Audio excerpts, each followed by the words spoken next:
Ribada Shazon Demban Devare Sheban Jidin Jamba Juvan Kano Juvana Name Mahada Menon Jet Jumden Benjawa Shajan to Chat Cheddar Jazo Shewan Damba Jumden Decision Rajumba Yanda Zobe Sanja Ribada Shazon Devare Sheban Jidin Jamba Juvan Devan Kano Juvana Tada Menon Jet Demba Sanje Jumden Shajato Bala Chazo Cheddar Jazo Demba Jumden Decision Rajumba Zobe Sanje Ribada Shazon Demba Devarisha Jidin Jamba Juvan Deva Kalo Java Lana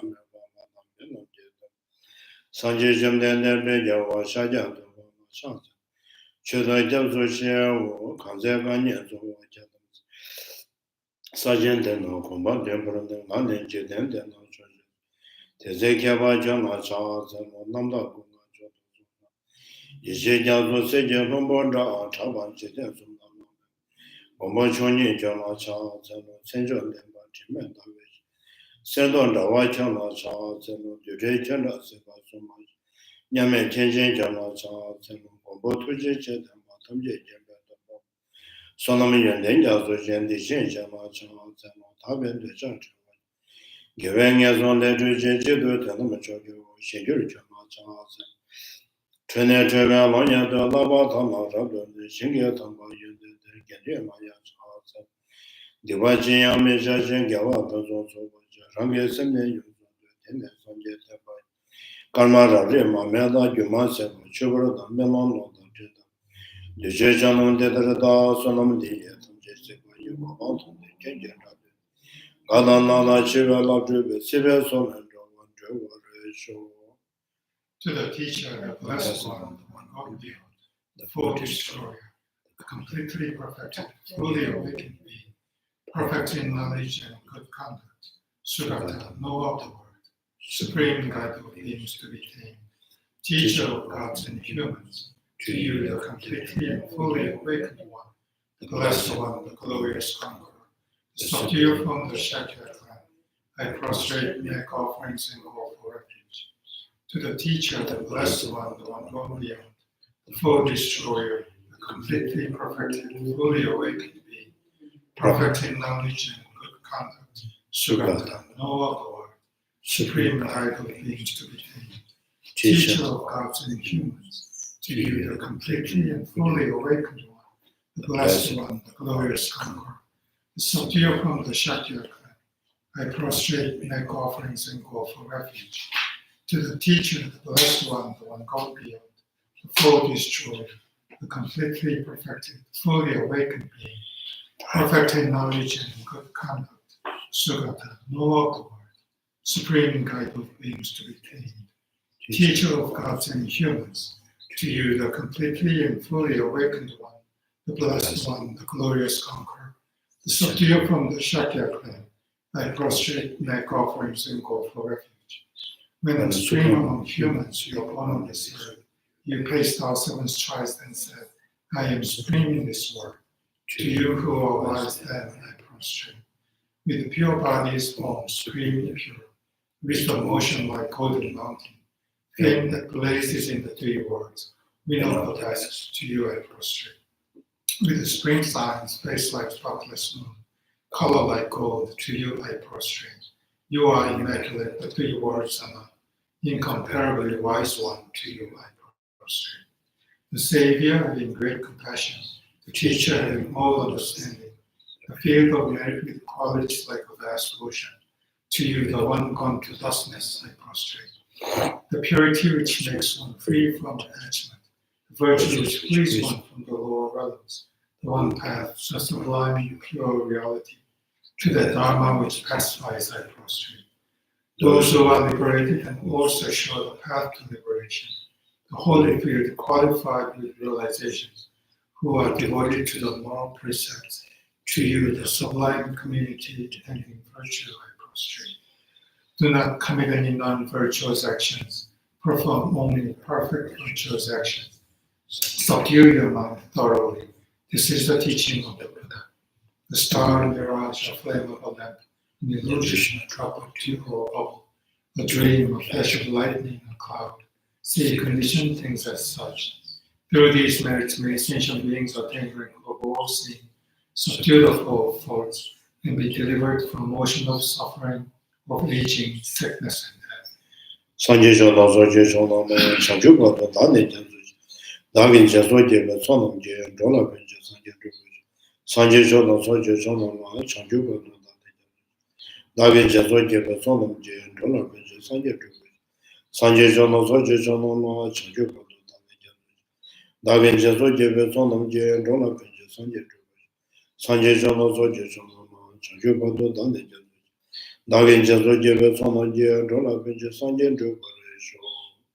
They go for refuge and to love enlightened, to the Buddha, Dharma, and Sangha. Through the merit I create by practicing giving and the other perfections, may I quickly attain the state of Buddhahood for the benefit of all sentient beings.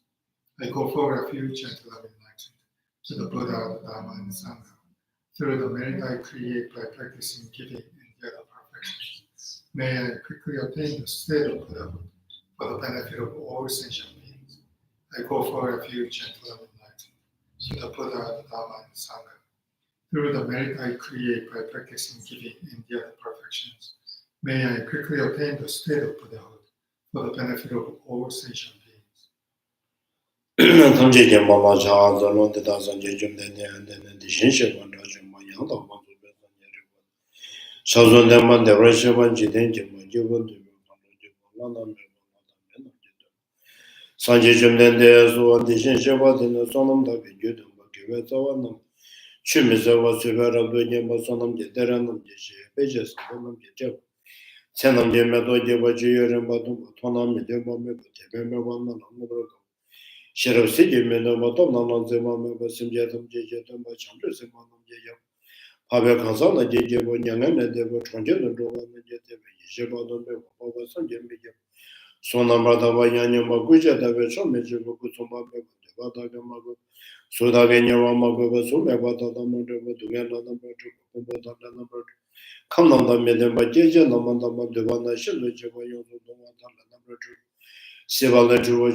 I think it's how such reputation is not inconsistent with the meditation on the fullness. The yogi who, on the basis of their guru's instructions, see the ground as filled with skeleton, here too all three factors must be seen as devoid of arising. So a yogi who follows the instruction of the guru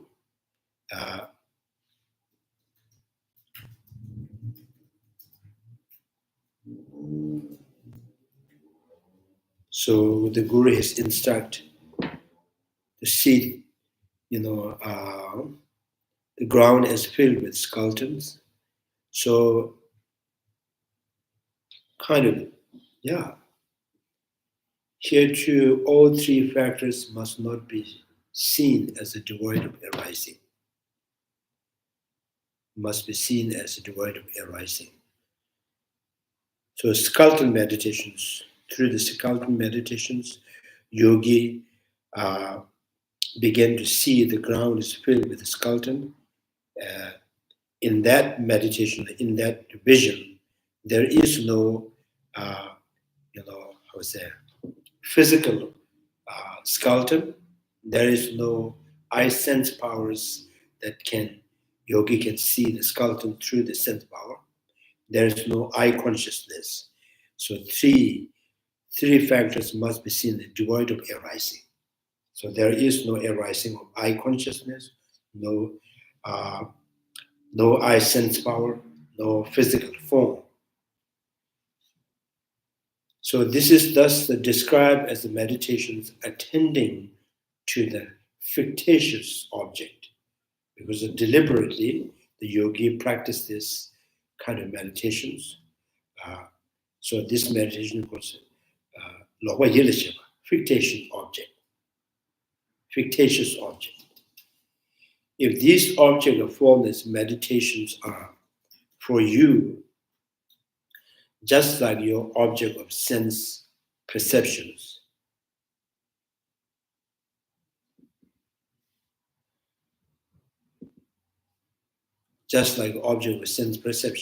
then when the other persons direct their mind to it. So now the object of this kind of meditation, skeleton meditation, if object exists as the object of sense power, a sense perception, then other persons, a person who is not yogi, right, who hasn't following in the Guru's instruction of the skeleton meditations, they too can see. So they too should cognize it. This means they are not fictitious.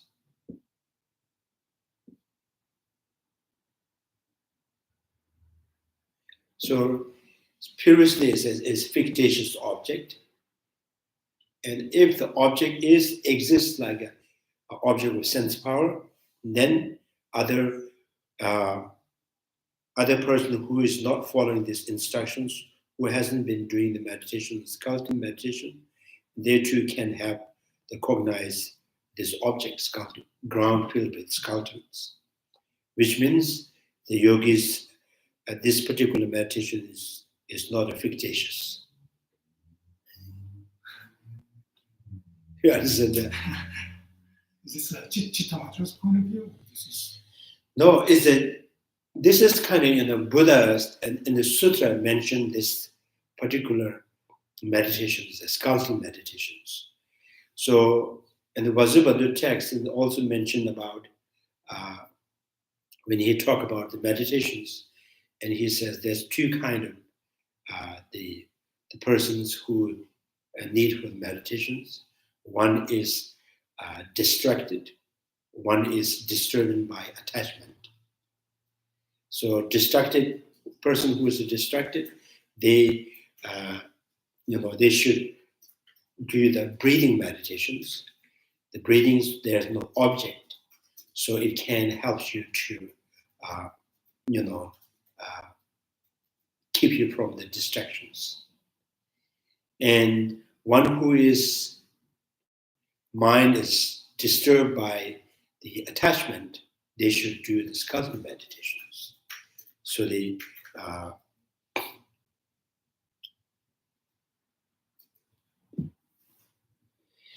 skeleton meditations, I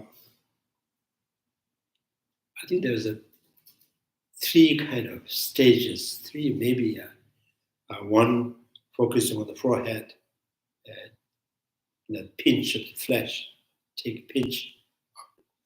And then in your mind, you're seeing the bone in the forehead, the small one. And then you expand this, the bigger and bigger and bigger, and the whole head is skeletons. Then you go back whole body, upper body, and lower body,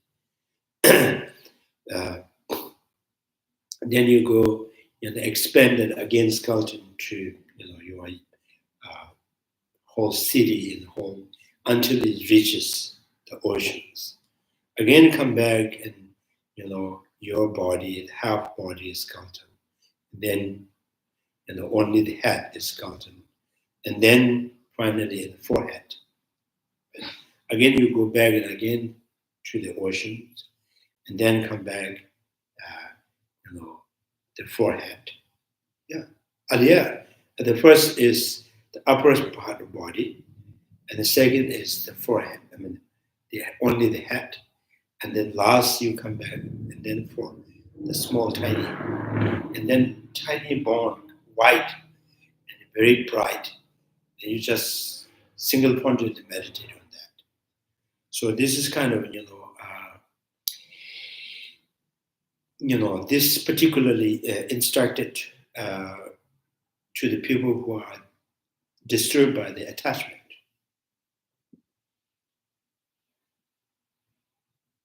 So through this, we have one who has trained in these meditations, and then you begin to see the whole ground filled with skeleton. So almost like you are seeing through your eye, because of this shuken, I think, impact of these meditations. So at that time, there is no physical skeleton, there's no eye sense power, there's no eye consciousness with cognizing the skeleton. While in meditation. Yeah. So this is why the objects are the fictitious. So fictitious. Now the question comes like, if this fictitious, does that mean that this particular, the concentration of the meditations has no object to cognize it? Because the object is fictitious. Yeah. Attending to the fictitious object. And then says, no, there is the object to cognize, there's the object to focus, and the object is there, but as it appears to the meditations is not true. Because this particular, the meditation, skeleton meditation is cognizing the skeleton. And there is skeleton in you, there is a skeleton in the outside. That skeleton is seen through the meditation. So it is not the wrong perception. It is not the wrong perception.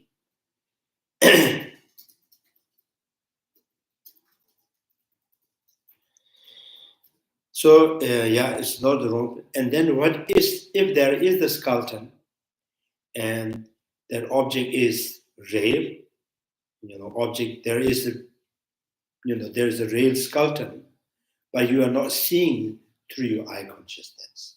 You are seeing through the meditation. So what you call, is it a form or not form?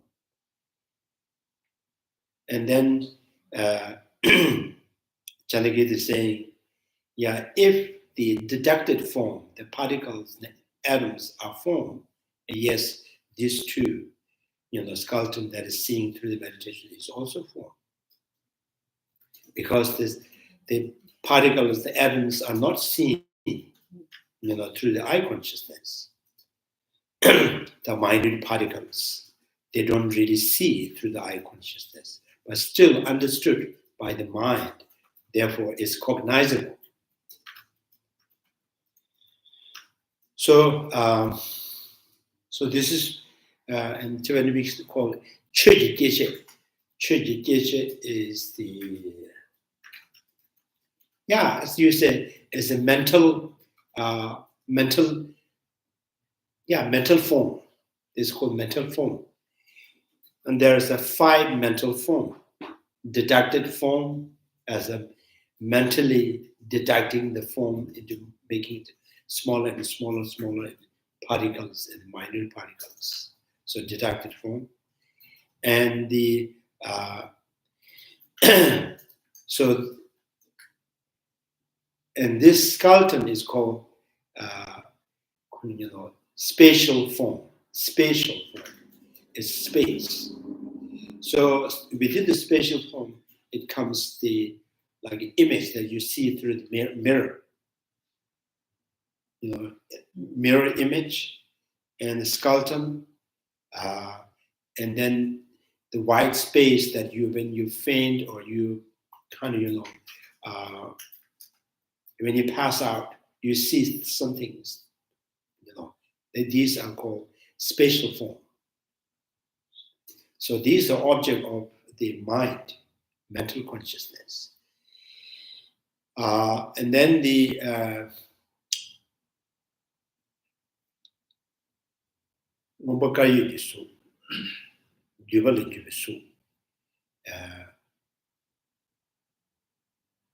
in imaginary form, imaginary form.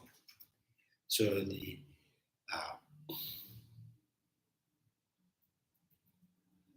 like in the dream objects.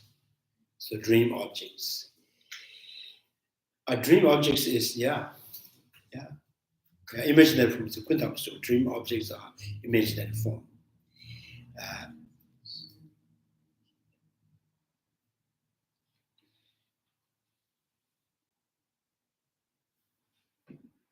Deductive form, spatial form, imaginary form,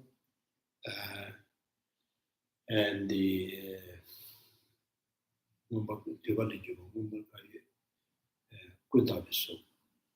and then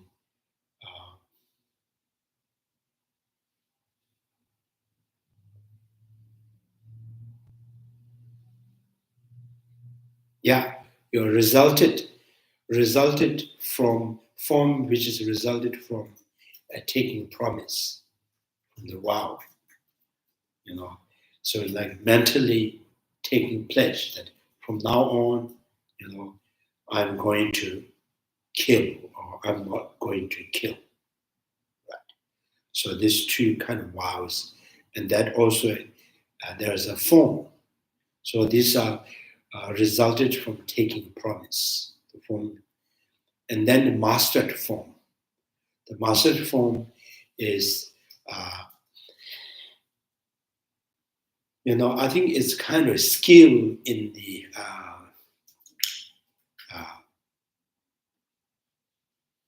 meditations, single-pointed meditation or concentrations, so they can,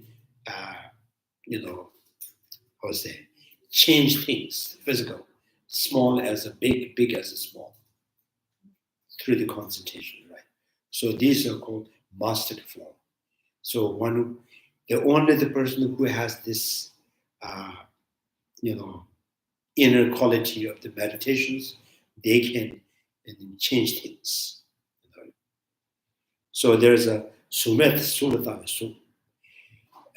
This individual who has trained in this particular meditations, they can disappear their body, and they can make their body like huge like mountain and tiny like ant. So these are called mastered form. Milarepa, the story, there's a Milarepa, with his disciple Rechumpa. And Milarepa says, they pick this horn, the yak horn is there on the ground, pick it up. And Rechumpa says, what is for? What is the purpose of that? And then I will tell you later. And then they're walking, and then there's a big rain, strong rain, and Milarepa enters in that horn. And he can see the Milarepa in there, the hole of the horn, but he can see a same person, the size the same. And the horn is not really get bigger or bigger.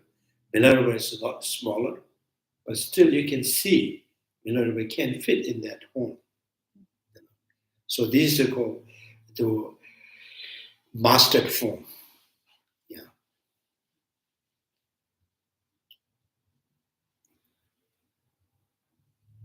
The horn didn't get bigger. The Milarepa is not smaller, but it perfectly fits. So these are called master form. These are the mental form. Mental form. This is called Chuji Jijisu. So here the skeleton is one of those forms. And then another form, the Chuji Jijisu, sensual object, sensual form. So color, sound, smell, taste, textures.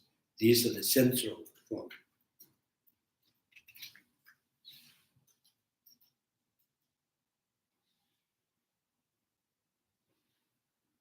Sensory form is not mythology. Yes, sensor of the mental object. Everything, every existing is a mental object. But here, some of the, only cognized through the sensual, not, not the, some forms are, you can perceive directly through the sensual perceptions. Some forms are not being able to perceive through the sensual perceptions. So, like skeletons in our body, skeleton in our body, and then the imaginary forms and dream objects could not be cognized through the sensual perception.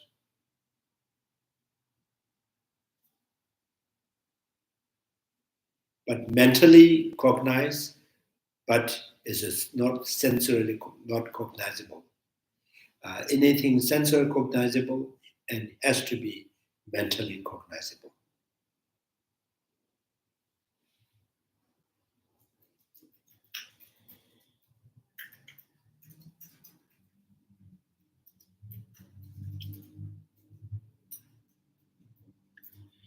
So the mental consciousness and sensual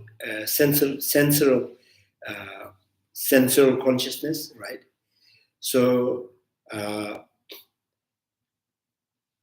so anything, the object of sensual consciousness is also the object of the mind. Anything that is object of the mind is not necessarily, cognized or perceived by the sensual perception.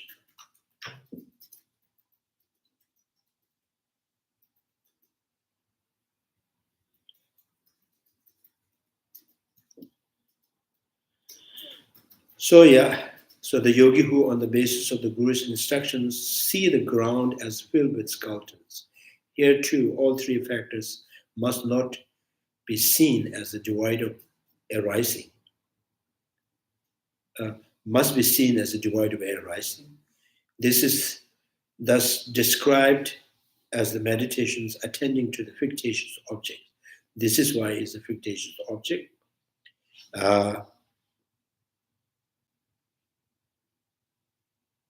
I think, meditation attending to fictitious object.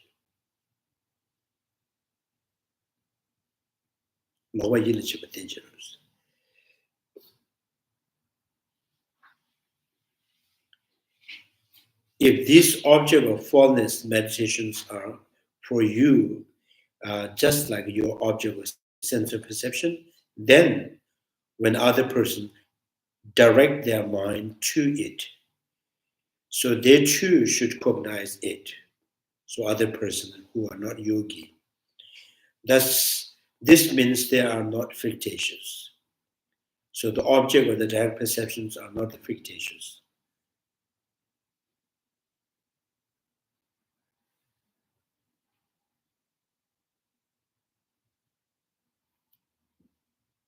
Yeah, I think this is really interesting. Only the object is a fictitious, which means mind attending to the fictitious. Mind attending to the fictitious object. Now, saying that through the mathematical or through the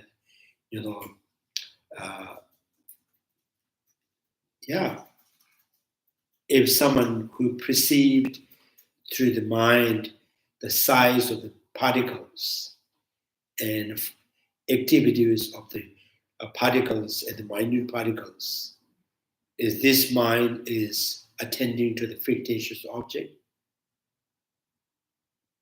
And I think it's same, right? One is cognizing the fictitious object through Guru's instructions and the meditation. One is mathematically, right? And why is the object attending the fictitious? The object is not the fictitious. Object is real. Particles is there's a real particle, and there's a real skeleton.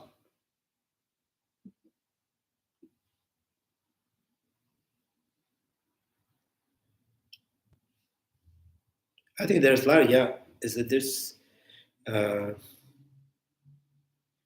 think here the attending to the meditation, attending to the fictitious object means, with this kind of concentrations will, influence you or makes you feel that you are seeing with your eye the ground is filled with skeleton. And the scientists, through mathematically, reasonably, or logically, mentally understanding the qualities of the particles and the quantum particles. So they understand through the mind and through the reasoning.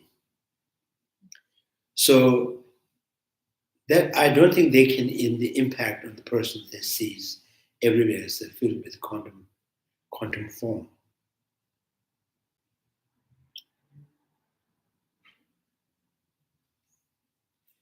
But sometimes they also have the, because of their understanding, their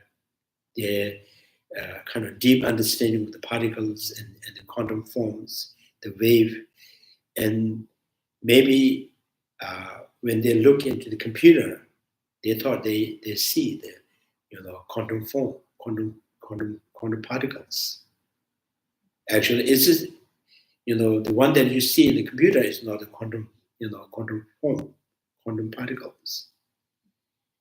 So this is the color that you can directly see through your eye consciousness.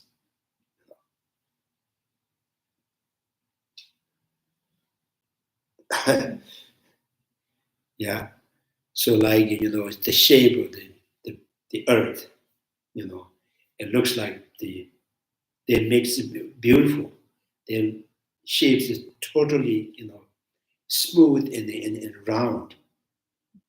And the actual, the earth is not like that. They just make it, attractable.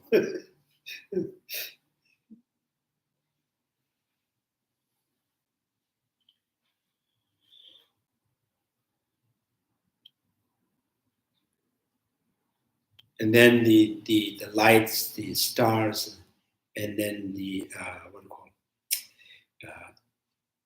it creates the path of the orbiting, Earth, Earth to the moon, moon and Earth is orbiting the sun, and they create the line. So these are not really directly, sensory not perceived.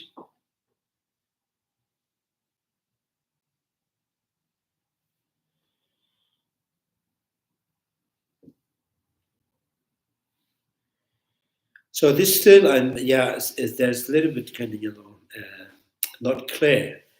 So why these meditations, which is through the meditations, the individual train their mind, maybe I would say,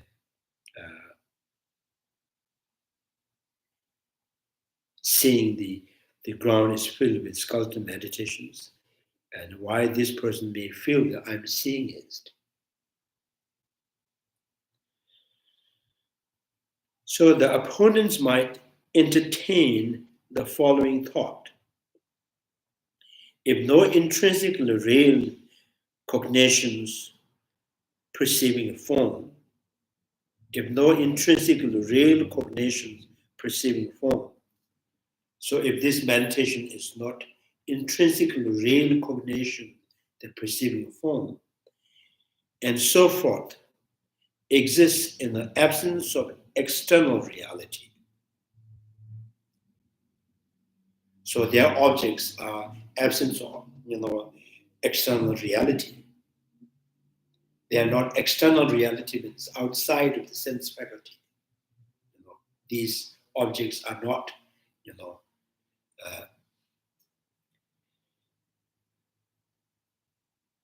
so, if no intrinsic real cognition perceiving form, so forth, exists in the absence of external reality, if the cognitions perceiving the form is intrinsically real, and then their object has to be external reality.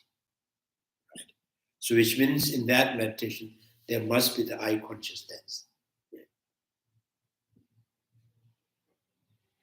Then how it is possible for the yogi who, on the basis of their guru's instructions, see the grounds around themselves as a field with skeleton.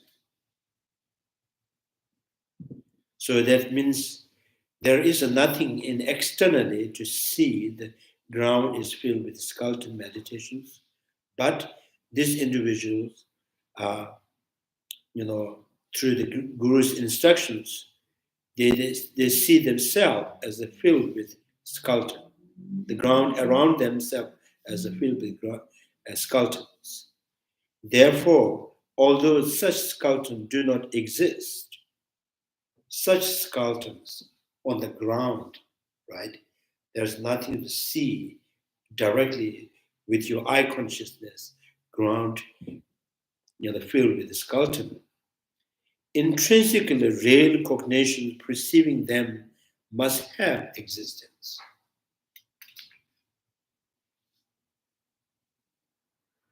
Yeah, people still may, there is a kind of, take from that, like say, if the cognition is not intrinsically, perceiving the form, and then the object must not be seen by the eye consciousness. Object is not external realities.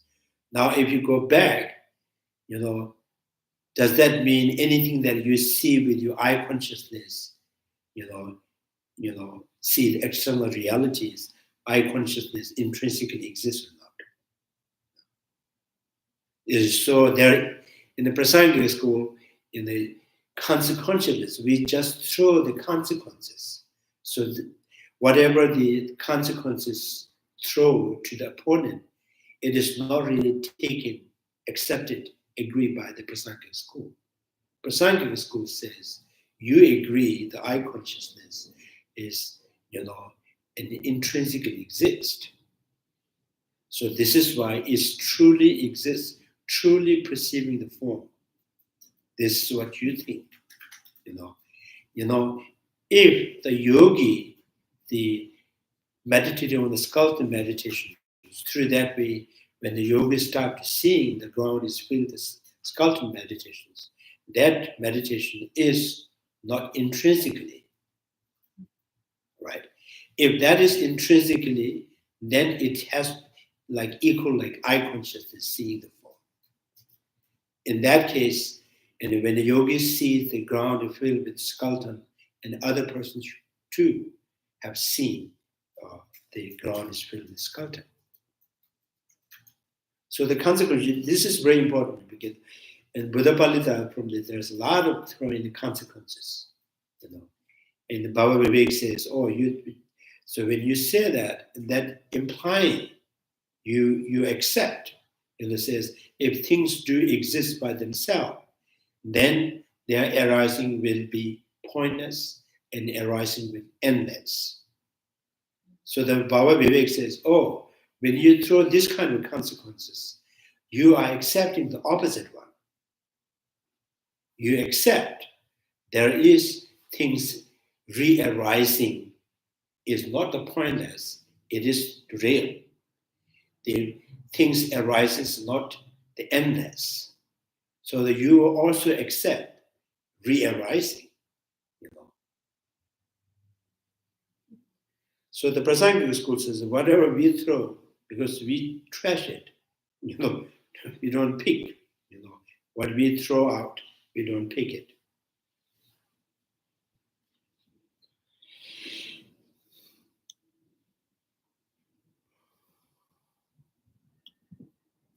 Intrinsically, the perceiving them must have existence. Even in the case of the yogi who meditate on the fullness of his body in accordance with his master's instructions and see the ground around himself as a field with skeleton. Here too, all three factors, the object and sense faculties and the cognitions, eye consciousness, must be seen as the devoid of intrinsic arising. So the Prasangika school says, must be seen as a devoid of intrinsic arising. So there is no external object, there is no sense powers, the sense faculty, there is no sensory perceptions or the cognition. So therefore, there is no arising of the external reality, there's no arising of the eye sense power, and no arising of eye consciousness, and therefore, three factors devoid of intrinsic arising. So it is not implying in the Prasangika school, they accept anything that is, when there is the external reality and sense power and eye consciousness, they are intrinsically arising.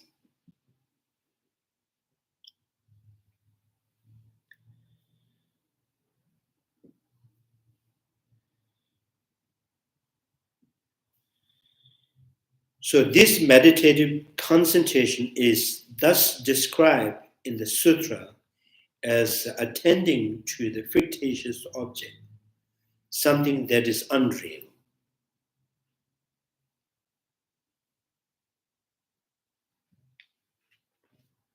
Maybe that many, the skeleton is not true, but there is skeleton to cognize, right? However, if the cognitions that perceive the skeleton were to exist intrinsically, however, if the cognition that perceives the skeleton were to exist intrinsically, what it perceives too would similarly possess the intrinsic existence. If the subject is intrinsically exists, their object must be intrinsically exist. So again, a little bit, throwing the criticism to the mind-only school. So if your eye consciousness is truly exists, and then object that is eye consciousness, sees external, that should be intrinsic reality.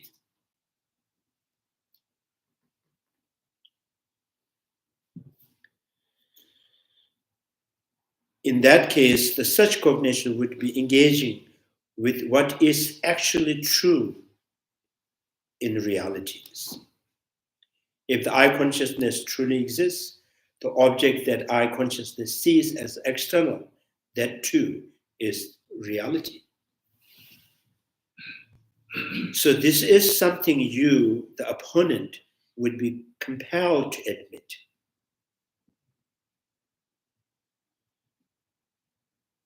So in the mind-only schools, the eye consciousness is truly exists, but external reality is not truly exist.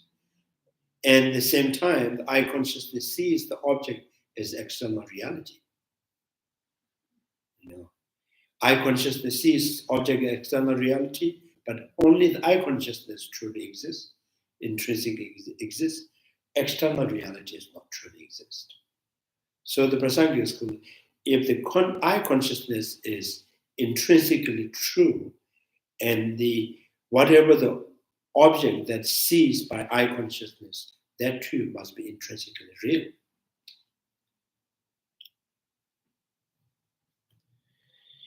So would be compelled to admit, if such were the case, these consequences would follow, just as when one person watches a performance such as a play, the sense perceptions bearing the aspect of the performance arising from the directing his eye to that object. When the magician plays the performance,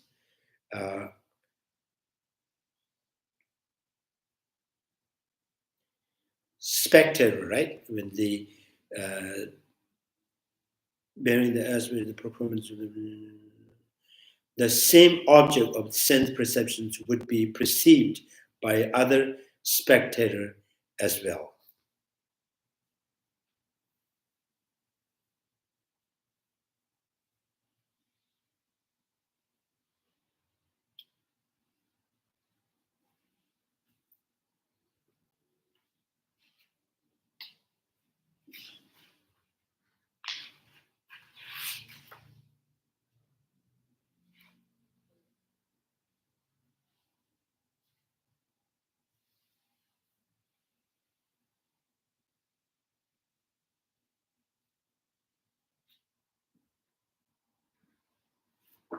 Yeah.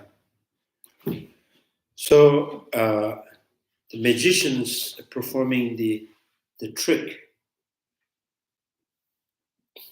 if the magician is through the mantra, he spells the mantra, and people enjoy entertainment that he creates that, and then in the audience, and the later people comes who are not spelled by that mantra, so they also can see the same thing. Some people says, "Oh, I don't see it. I don't see there's elephant and horses."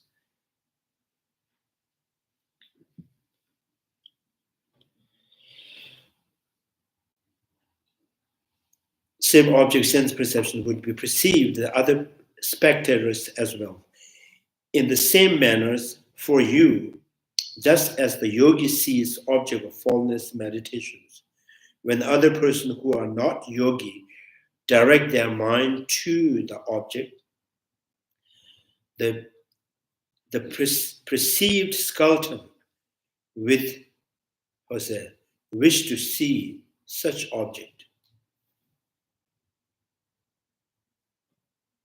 So they too should cognize the skeletons.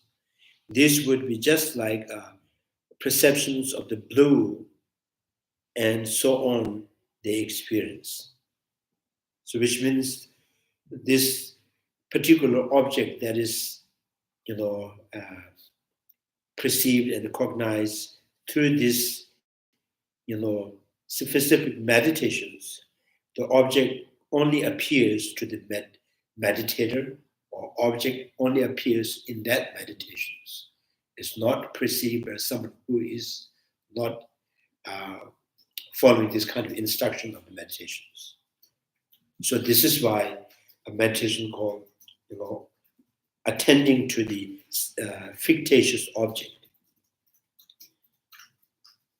When we consult the commentary, it appears that we may need different translations of the verses, something like following: just like object you attend to with your sense, just like objects you attend to with your sense. Likewise, with respect to the meditation on the formless, perceptions of the skeleton will arise, and it won't be false for those others who direct their mind to it as well.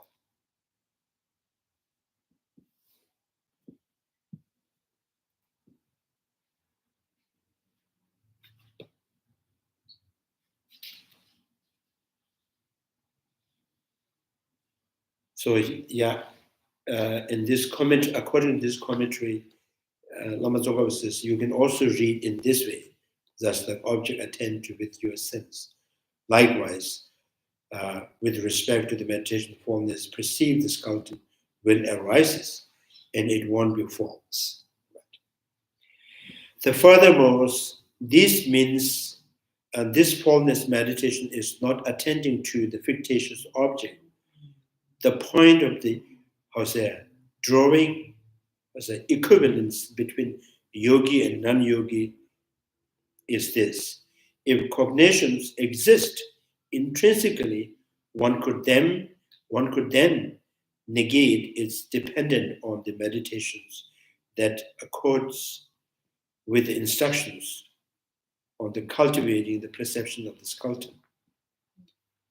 If there is the real skeleton, the ground filled with skeleton, and then you don't need to rely on the instruction of meditations. So we should also know how to respond in similar manner to the citation of the others' examples, such as illness and the reflection of the face in a mirror, and so on, recognizing how the same is true, the sum is true of someone with eye disease in the case of the Prita's perception of the river as a stream of pus, right? 2, we should understand these phenomena similarly.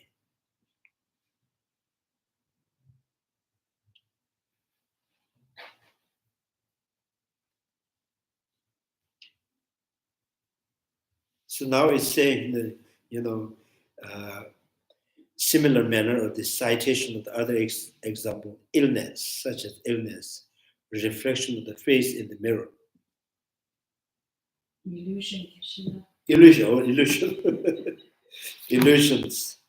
Illusions, and the reflection face in the mirror, image of the face in the mirror.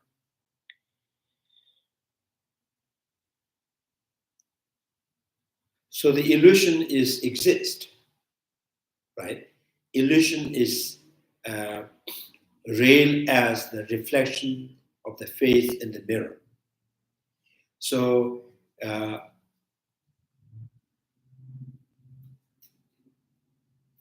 and then the due to kind of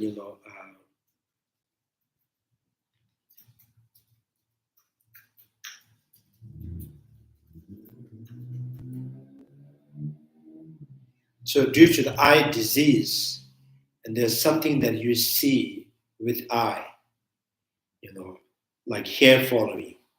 So now here saying there's some kind of form that it appears to you as a real hair. Maybe that is not true. That part is not true. But there's something out of disease. There's some new form that you see. So that form is unreal as the reflection of the face in the mirror, or like illusion. But illusions are, relatively exist. Reflection of the form is relatively exists. Same thing, out of, due to the eye disease, you see some kind of form. There's some kind of form to see. That is also relatively exists. So there may be, Just the same example for seeing the mirage exists, but the water does not exist. The same thing. Yeah, mirage exists. Yeah, mirage as a water is not truly exists.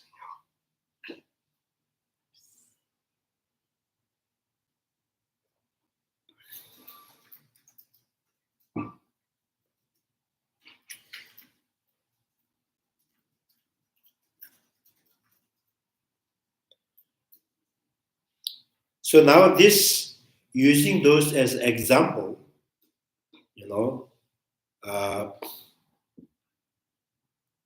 pre-test perceptions of the river as a stream of pus too, that we should understand this phenomenon similarly.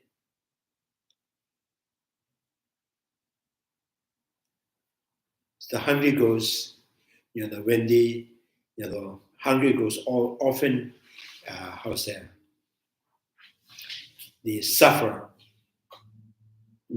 by hunger, right? And they want to drink something, they want to eat something. When they go closer to the river, they seize the stream of, fuss, So it's kind of unattractive substance there. So now that form they see through their eye consciousness is it is unveiled as a reflection of the face in the mirror, like illusions, like eye disease, seeing them here following. And now here, one thing is the first is, if the first is real with relation to the hungry ghost perceptions, and this, the reflection of the face in the mirror is with relation to the mirror in the face, yes, the reflection is real.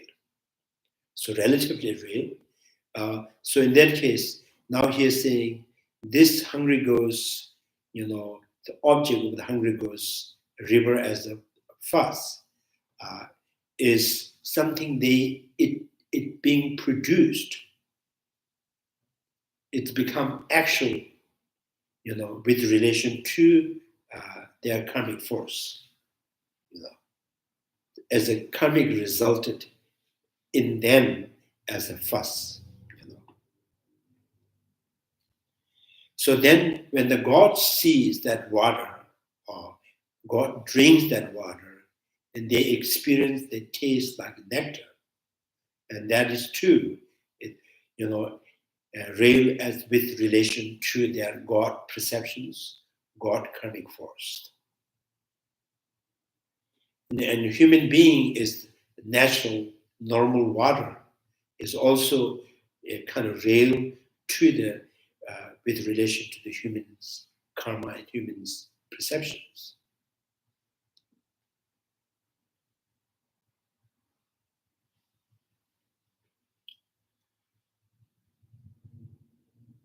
When things gone, when things got dark at sunset and become night, it clear for the owls and the bats is true for them.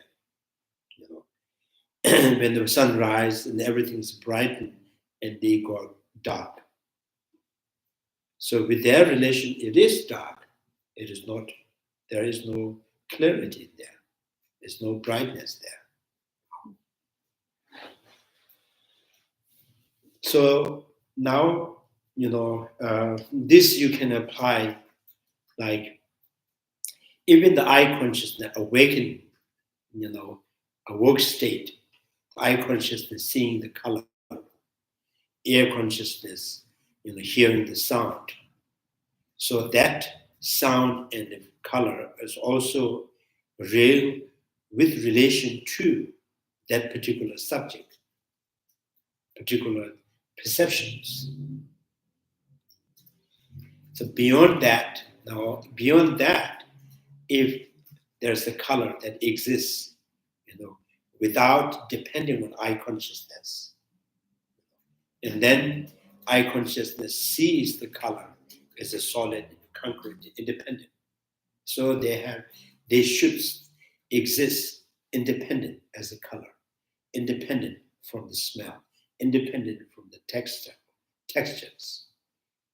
independent from the taste. So then the nose consciousness smell, the smell of the bread, if that exists without depending on with no relation with our nose consciousness, and that too, the smell is substantial, independent, exists, independent from the color, independent from the taste. Then probably we could not really see the flat bread. So there's bread is always, kind of stuffed with many things like a pizza. Oh, there's one part, there's smell, there's the textures, there's, colors, and then you can remove the color, you can have the taste, you can remove the smell. If you want to eat something that is very smelly but tastes good, you can, physically cut out this, the smell. If these are not possible, then the color that we see is also only it is the real with relation to the particular perceptions. So the beyond that is not real. They don't have any, stand kind of, they don't have any inherent position.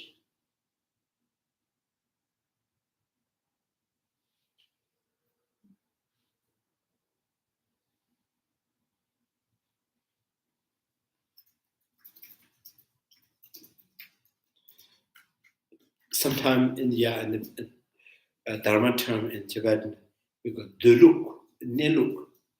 Duluk is, it's probably like a kind of standing, the position of how they stand. They have, particular position to stand, or they have, independent nature. So they don't have the, kind of the specific independent position to stand, independent the nature, So they all kind of exist in any shape of the colors, only if with relation to the one specific perception. Yeah, the look is the kind of the independent, like a posture or the independent standing point, standing position. So, for example, if you put the table on this right side and chair on the left side, so they exist their own position. They hold their own position, right? So, and the color that we see, the smell, the taste, textures, they don't have independent position. They just pop up with relation to each perceptions.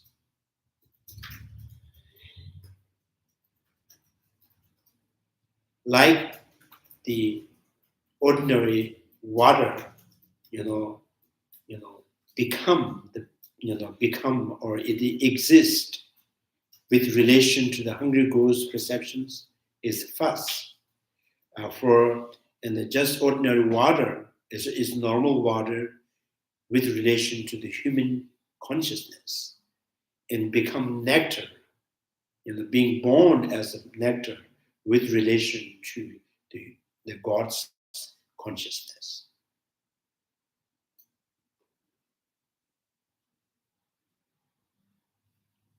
So I think this is how in the Prasangika school kind of,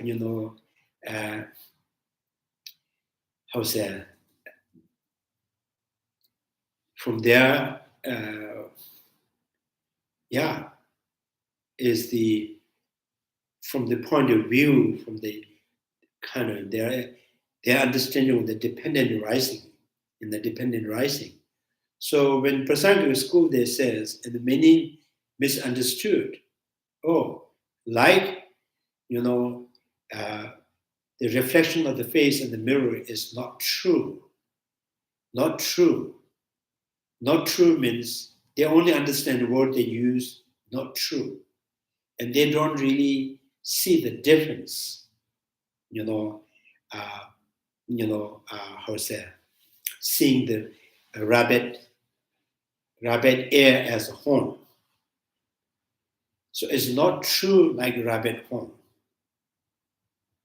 So, if the reflection of the face in the mirror is not true as a rabbit horn, the color that you see with the eye conscious not true like a rabbit horn, which means in the reality they don't really exist.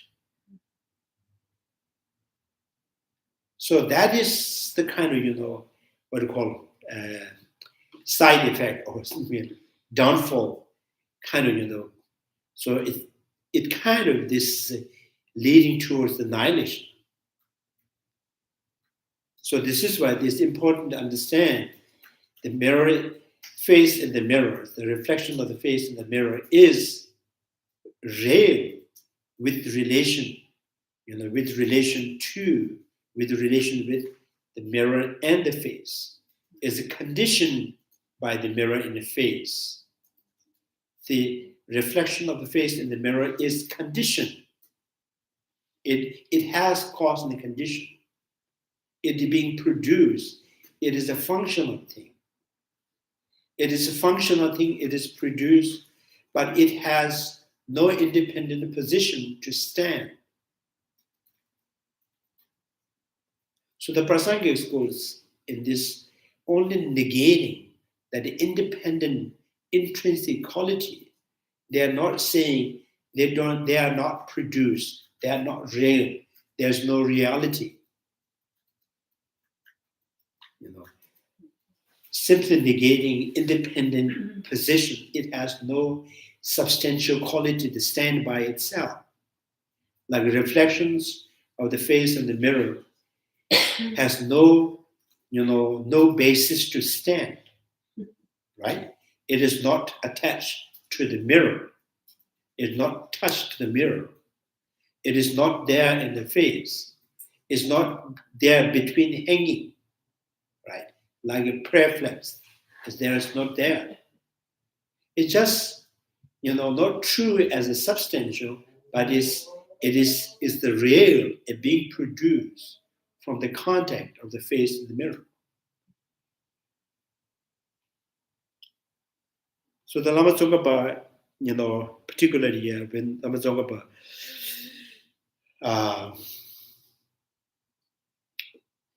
when he did the Manjushri's retreat, Manjushri first told Lama Tsongkapha, you should focus precisely, you need to give value to the appearance. So that is a conventional reality. It's very, very, if you understand the conventional reality, it has the kind of real nature, and it is the functional things. So then you can respect the law in cause and effect. You can understand the suffering. You can understand the compassion. You can understand the generosity. You can understand the merits. Otherwise, if everything is, untrue like rabbit hole, and there's not much to, respect to the law and cause and effect.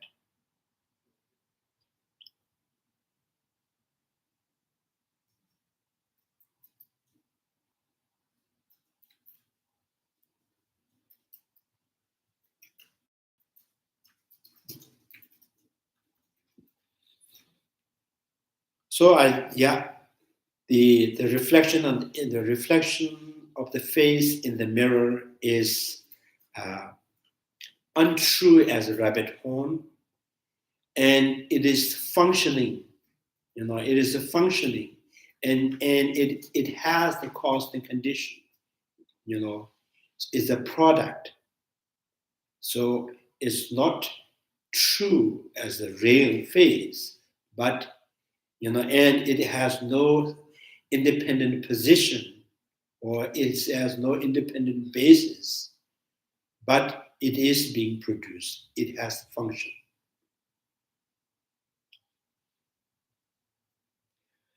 So when you understand this reflection of the face in the mirror is a functional and not intrinsically, then you can apply it to the form that you see, with eye consciousness, sound that you hear from the air consciousness, all like the reflection of the face in the mirror. No intrinsic, but relatively exist.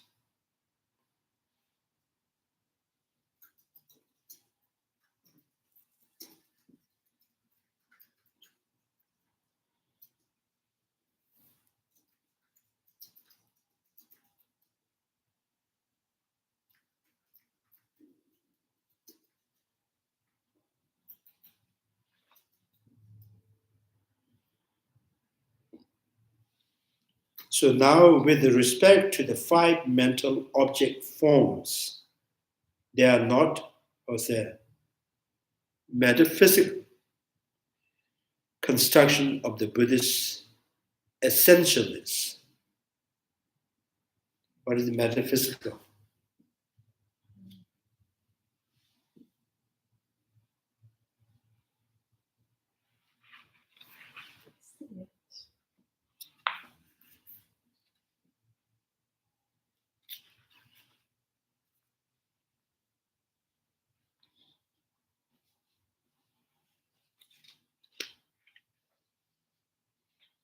Abstract reasoning, immaterial. What's a better definition? Relating to the part of philosophy that is about the understanding of existence and not knowledge.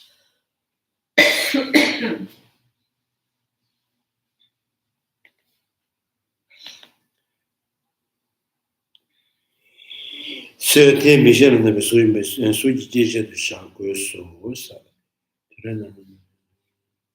Te ma juba de ba yin so. Ko chen pa de che de so. About the nature of reality.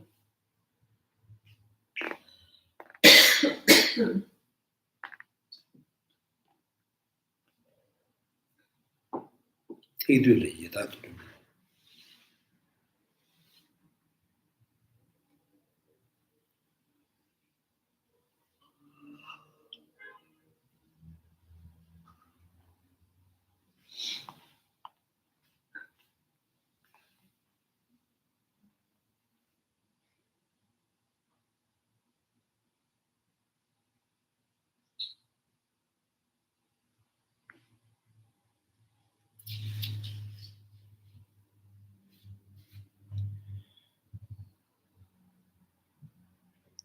Metaphysicals is abstract. It's really asking questions about existence, reality. I think here in the Vavashika school, they says arising is the future, right? So arising is the future, and it is a function of things. So then says once it is the function of things, and then there is the arising of the arising of the remaining, arising of disintegrations. So that is, total, abstract, is kind of superimpositional. When the basic arising is not yet born, and how can that unborn has a cause arising? Unborn has the durations of remaining. So that is superimpositional. So now here, this kind of, the translator is saying that there's a 5 mental, how's that? 5 mental object forms. 5 mental object, 5 mental forms. So this is also accepted in the essentialist school, and their understanding of the 5 mental forms is not superimpositional. So it's not metaphysical means.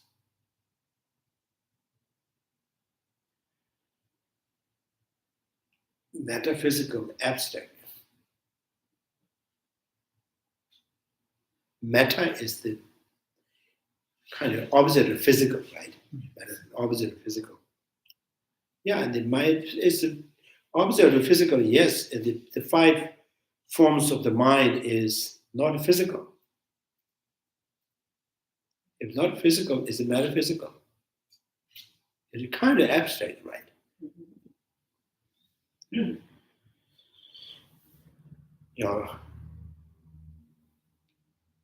So translator, I think, didn't go through the dictionary.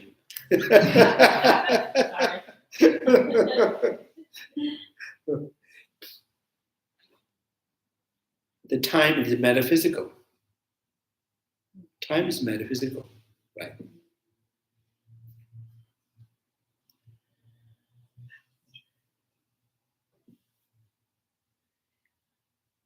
The coming of, Monday, the tomorrow is Monday. The coming of the Monday is metaphysical. It's abstract. It's when I read it, 5 mental object forms, I was thinking of 5 sense objects, but that isn't what that is referring to. Because it says mental object. Yeah. So it's not a sensory object. So I think I already mentioned that for many times, deductive form. So these are the mentally, perceived form. Deductive form, which is the particles and the minute particles and the waves and the quantum kind of form or something like that. Those are mentally perceived form. Those are not really perceived by eye consciousness, but you cannot deny their form. Without them, there's no physical form. Right? Without particles, there is no collection of the particles. There's no shape, right? There's no weight. So all because of those kind of particles.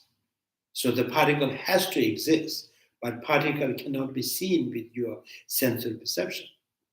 So therefore, there are form. So if the particles is a mentally perceived, cognized form, it's still a form, and why not,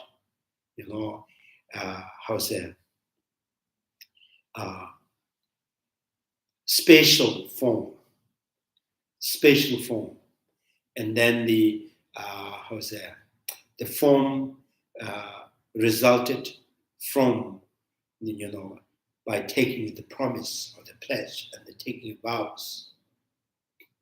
And then there's some form that is only perceived in the meditations.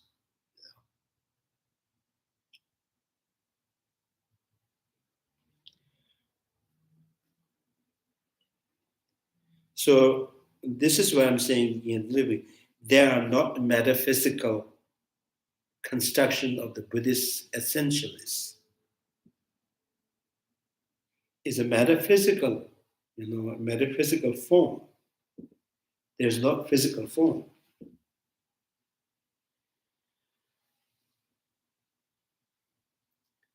So maybe it's the 5 mental object forms which are mentioned even in the instruction of the Buddhist essentialist school, but these are not, they are superimpositional.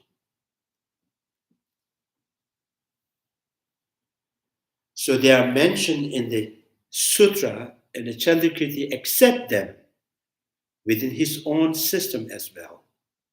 So the Chandrakirti also accept that.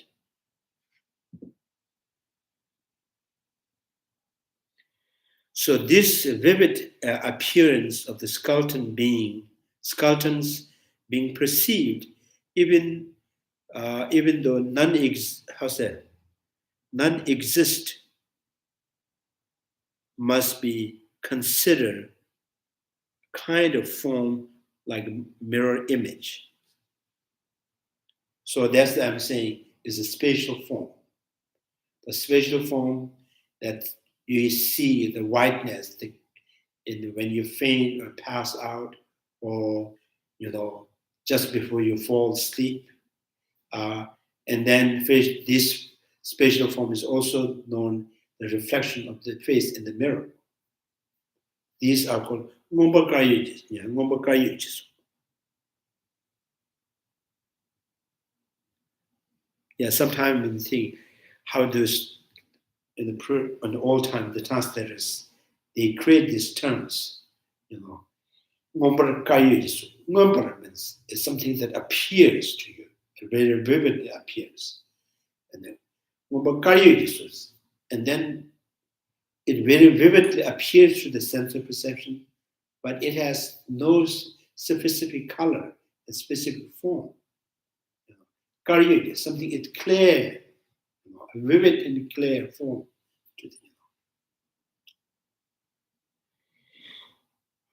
Yes, but this kind of appearance is quite something different from our ordinary imaginations or thinking about some object in our mind. Or are they talking about this is different than those kind of objects? So right now, this is the kind of, skeleton, the kind of fictitious object that is as a skeleton and seen through the meditation. And is that a form or not? You say yes. And if there is a form, it is for sure, it is not a sensory form. And then it has to be mental, mental object form. And then the 5 mental object forms. So weight counts. Is it the first kind of mental form or the second mental form? And the first, if you say, what's that? Deductive form. So it is not the deductive form. So these cannot be collectively built any form. And then second, and what is that? And then it counts, in the spatial form. And what are the spatial form? And then the things that you see, through the mind. And then sometimes we mind faint or pass out or go for sleep or kind of deep meditations. And there's no central entity, but this clarity is there. So these are the spatial meditations. So the skeleton that is perceived or cognized through this meditation is also count as a spatial form. Yeah, but that's different from something that we ordinarily imagine. So imaginary is similar to the dream object. So these are called, imputed form, imaginary form or imputed form. So it's just mentally projecting, Did you say the skeleton meditation is spatial form or imaginary? Spatial. Okay, it got squeezed in there. No. I'm not. The meditation is the spatial form. The object of the meditation. It's imaginary. No. Object of the skeleton meditations. The skeleton form that's seen through these meditations. So that very object, the skeleton that is seen by meditation, is what kind of form? Is it physical? No physical. It's a mental object form. In mental object form, there's a 5. Which one? And then it's a spatial form. And spatial form, how many spatial forms? What are the spatial forms? The reflection of the face in the mirror is the spatial form. And, the clarity, the vivid and clarity in the meditations, just space, the pure space, the bright, and that is also spatial form.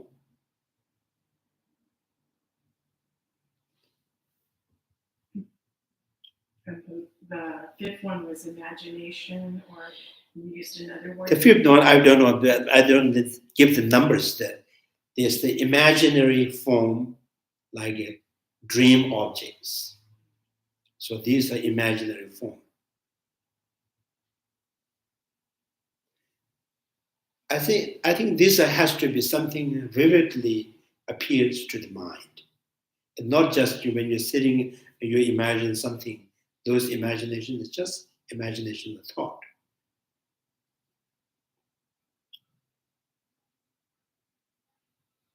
Yeah, sometimes you see, this was, my experience,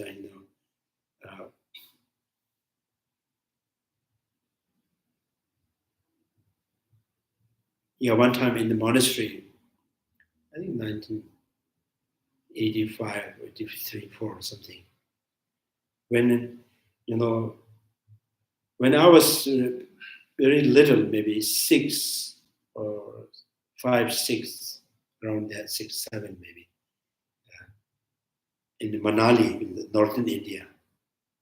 So when you go by bus or the school or the market, everywhere there's always there's a famous song. It's always played in the recording, tape recorder or in the radio or something, all the time. So this was so so embedded, resonated in my mind. So now I haven't heard that song for so many years. One time there was the monks gathered, they're having celebrating, and they play this kind of music. So I was just passing by, and it's passed, and then I hear the sound.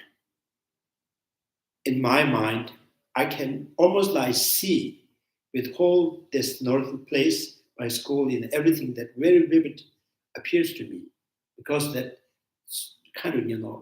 the song almost like attacked and occupied.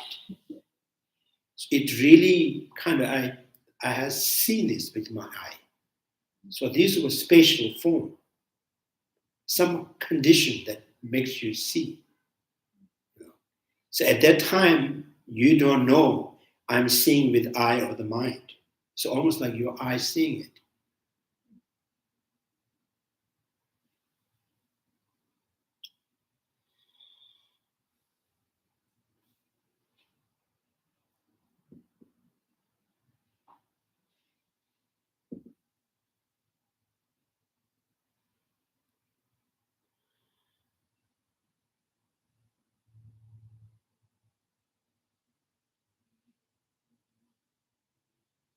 Yeah, sometimes if someone is coming to your house, and just before that, you have some very vivid,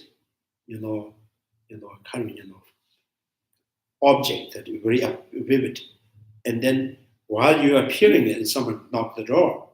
So it's kind of a strange thing sometimes happen. So it's almost like clairvoyance that you're seeing that person is coming, right? Without person has uh, you know, make you know that I'm coming, but you can have this kind of. So these are the spatial form, called spatial form.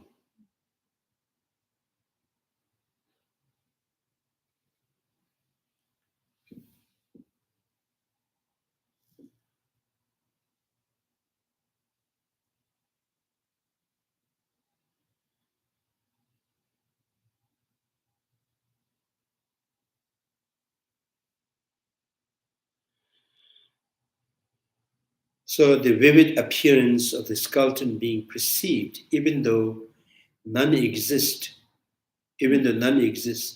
must be considered a kind of form like a mirror image. So skeleton that's seen through the meditation is like mirror image. Since it is perceived only by mental cognitions, however, it cannot be a visual form like a reflection of the face in the mirror. So it cannot be seen. It also cannot be any of the remaining 9 mental, has a non-material forms.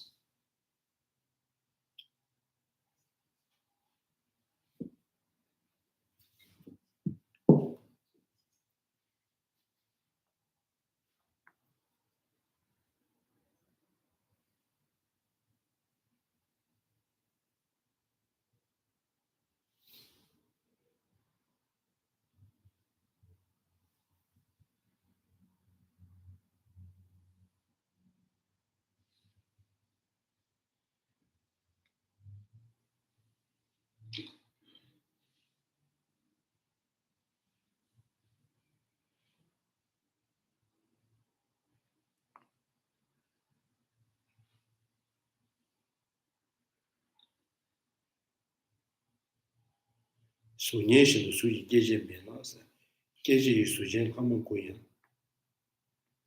민배 추지 계제.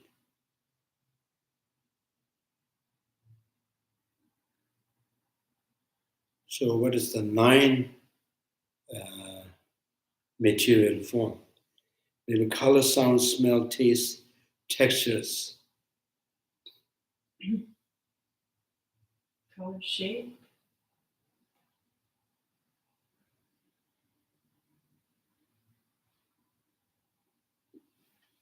What's the 5 sense organs?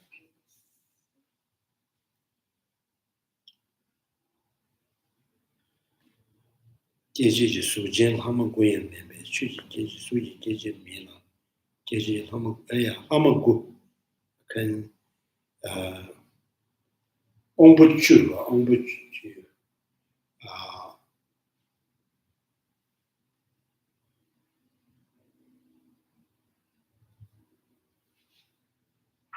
5 cents, and then the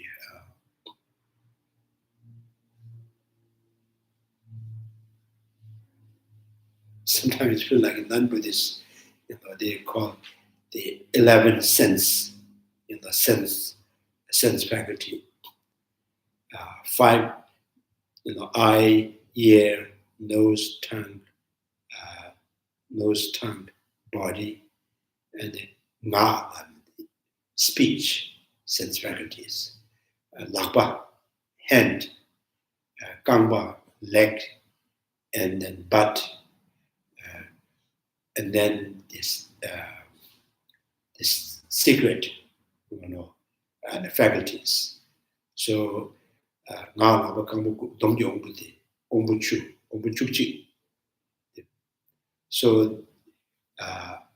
so, that, and some school they says, ombuchuchi means 11 sense faculty.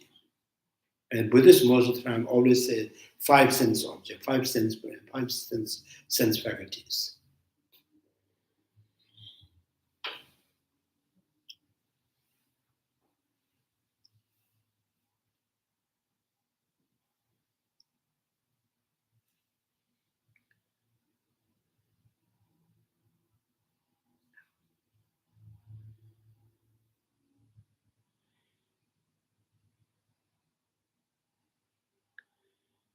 Remaining mental forms: sound, smell, taste, textures, plus the 5 sense organ. Oh. So sense faculty and the 5 sensor object, So that's right now. The appearance of the floating hairs being perceived by the visual cognitions, however, is visible form, just like the reflection of a face in the mirror. As for a hungry ghost, perceptions of the following stream as a pus, right? And blood, it too must be accepted to be the visual form, since it is perceived by their eye consciousness.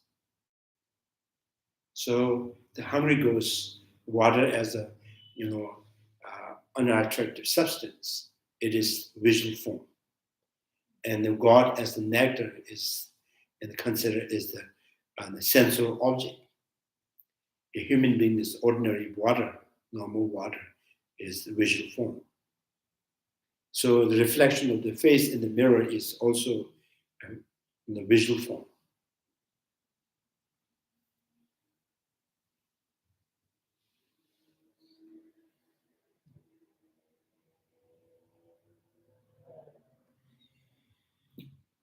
So the summary of the great vehicle 2 says, for hungry ghosts, the animals, the human, and gods, commensurate with their own station, a single things, how's that? Engenders, right? A single things engenders the different cognitions. So we assert the non-existence of the external reality.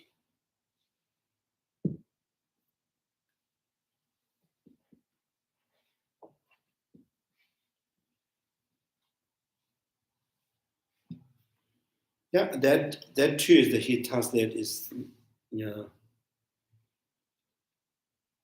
Yeda Tundrum Mino, the Hanam Chita Jiris, Muji in the Tadish, Termatrum Debayis.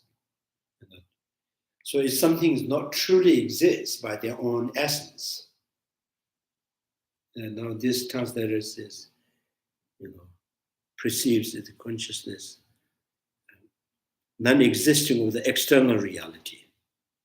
So it's not about external reality. Yeah, it's not exist by their own essence.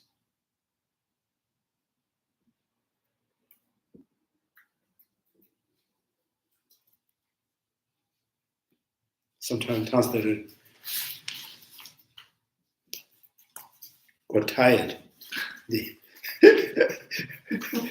So, and then always go the easy way. So whatever they grab, things that are. Yeah, any questions now?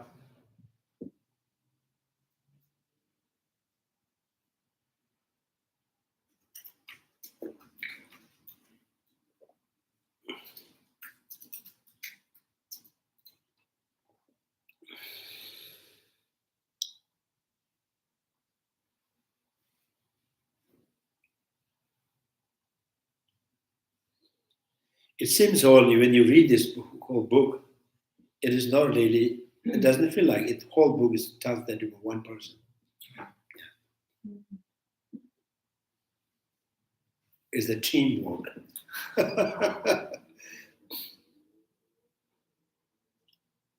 Did you have groups of people translating, right? Yeah. This one came out in 2023. Somewhere close to that.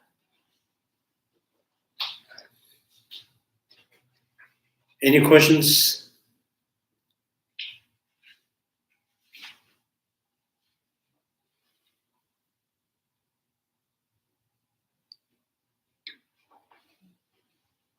Questions? No questions?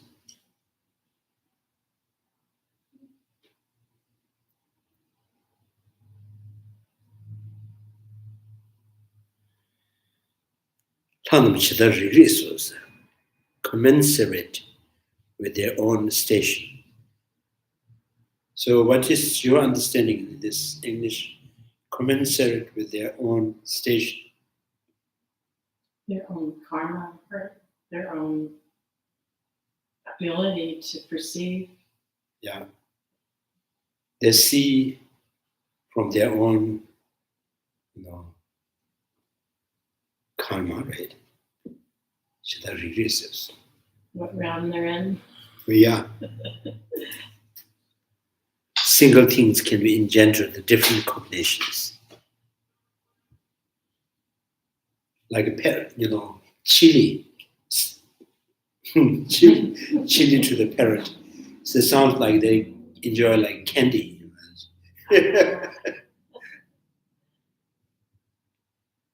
The grass to the animal, the grass to the human being, grass to the vegetarian, grass to the non-vegetarian. So they all have a different comment on the taste. Yeah. Bitter melon. Some people say it's very tasty. Some people.